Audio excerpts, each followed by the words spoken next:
আমি সুস্মিতা রয়েছে আপনাদের সঙ্গে।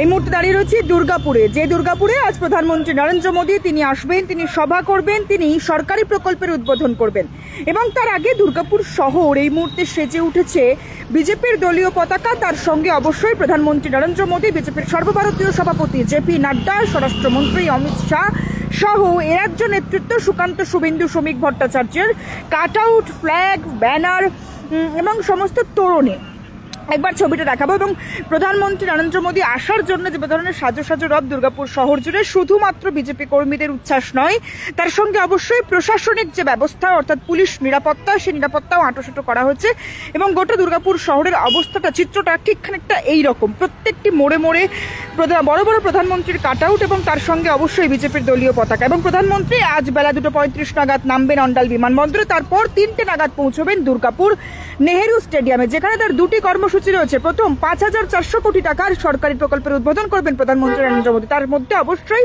রেল, বিদ্যুৎ থেকে আরম্ভ করে তেল, বিভিন্ন প্রকল্প রয়েছে এবং তারপর অবশ্যই তিনি তার যে দলীয় কর্মসূচি, সেই দলীয় কর্মসূচি তিনি সারবেন। প্রধানমন্ত্রী নরেন্দ্র মোদীর আজকের কর্মসূচিতে অবশ্যই উল্লেখযোগ্যভাবে, গুরুত্বপূর্ণভাবে আজকের কর্মসূচি এবং যে কথা আপনাদেরকে জানাবো যে কেন আজকে প্রধানমন্ত্রী এই দুর্গাপুর অঞ্চলকে বেছে নিলেন। রাঢ়বঙ্গের কেন্দ্রস্থলে দুর্গাপুর এবং যে দুর্গাপুর সংলগ্ন অঞ্চলগুলি বিজেপিকে একসময় ভালো ফল দিয়েছিল। 2019-এর লোকসভা নির্বাচনের দিকে যদি একবার দেখি আমরা, 2019-এর লোকসভা নির্বাচনে বিজেপির এই রাঢ়বঙ্গ থেকে 8টি লোকসভা কেন্দ্রের মধ্যে 5টি লোকসভা কেন্দ্র ছিল বিজেপির দখলে। 2021-এর বিধানসভা নির্বাচনেও একইভাবে বিজেপি তুলনামূলকভাবে অন্যান্য জায়গাগুলির তুলনায় বা রাজ্যের অন্যান্য জায়গাগুলির তুলনায় দক্ষিণবঙ্গ থেকে আরম্ভ করে শহরের ভোট থেকে আরম্ভ করে বিভিন্ন জায়গার তুলনায় এই রাঢ়বঙ্গে তুলনামূলকভাবে ভালো ফলাফল করেছিল। এবং সেই জমি অর্থাৎ বিজেপির নিজের চাষ করা জমি বলা হয় এই রাঢ়বঙ্গকে, বিজেপির উন্নত বা উর্বর জমি বলা হয় রাঢ়বঙ্গকে।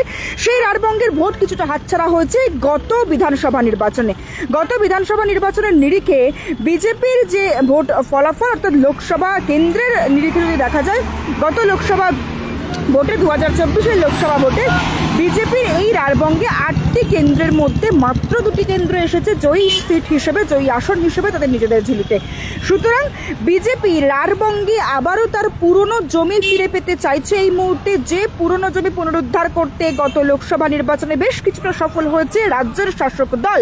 সুতরাং দুর্গাপুরের সেই সভার মাধ্যমেই বঙ্গ বিজেপি আবারও একবার মোদীকে সামনে রেখে দুর্গাপুর তথা রাঢ়বঙ্গে, অর্থাৎ যে রাঢ়বঙ্গের মধ্যে বেশ কয়েকটি গুরুত্বপূর্ণ কেন্দ্র রয়েছে, বর্ধমান, দুর্গাপুর, পূর্ব বর্ধমান থেকে আরম্ভ করে আসানসোল, বাঁকুড়া, বিষ্ণুপুর, পুরুলিয়ার মতো সাংগঠনিক জেলা যে রাঢ়বঙ্গের মধ্যে রয়েছে, সেই জায়গাগুলিতেই আবারও পুরনো জমি ফিরে পেতে চাইছে আগামী বিধানসভা নির্বাচনে।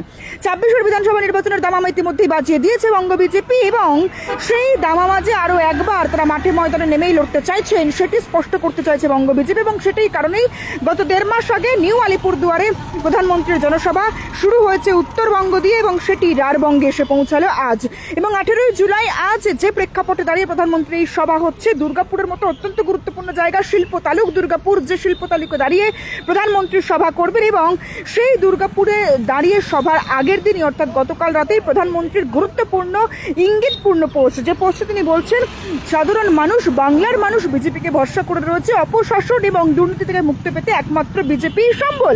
অর্থাৎ আজকের যে প্রধানমন্ত্রীর সরকারি প্রকল্প উদ্বোধন, তার মধ্যে দিয়ে বিজেপি যেমন আবারও একবার বাংলার মানুষের চোখে আঙুল দিয়ে দেখিয়ে দিতে চাইছে যে বিজেপি শিল্প সন্ধান বা বিজেপি এ রাজ্যে ক্ষমতায় আসলে শিল্পকে আবার ফিরিয়ে আনবে। তার পাশাপাশি অবশ্যই আগামী বিধানসভা নির্বাচনে বিজেপির রুট ম্যাপ কি হতে চলেছে, যে রুট ম্যাপ ইতিমধ্যেই জেপি নাড্ডা থেকে আরম্ভ করে অমিত শাহ তারা বারংবার রাজ্যে দিয়েছেন, সেই রুট ম্যাপ কোন পথে এগোবে, যেখানে বাংলার অস্মিতা, বাঙালির ঐতিহ্য নিয়ে গত 16ই জুলাই মুখ্যমন্ত্রী মমতা বন্দ্যোপাধ্যায় তিনি পথে নেমেছিলেন। গত আগামী 21শে জুলাই মুখ্যমন্ত্রী মমতা বন্দ্যোপাধ্যায়ের একেবারে বলা হয় তৃণমূলের ইতিহাস তৈরির বা ইতিহাস রচনার যে সভা, সেই সভা হতে চলেছে। তার প্রাক্কালে দাঁড়িয়ে আজকের সভা থেকে প্রধানমন্ত্রীর বক্তব্যের মাধ্যমে কি উঠে আসে, বাংলা বাঙালির অস্মিতা ঐতিহ্য রক্ষার খাতিরে যে কথা বারংবার বলা হচ্ছে, সেই বাংলার অস্মিতা বাঁচানোর জন্য প্রধানমন্ত্রী কি বার্তা দেন, সেই বার্তা যেমন উঠে আসবে, ঠিক তেমনই আবারও একবার প্রধানমন্ত্রী নরেন্দ্র মোদীর আজকের সভা থেকে তিনি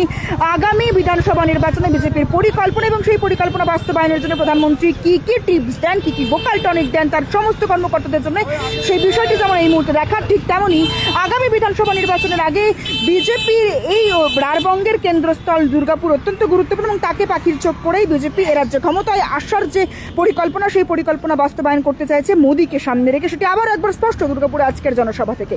এছাড়া অন্য সব খবরের আপডেট পাওয়ার জন্য অবশ্যই নজর রাখুন নিউজ 18 বাংলায়।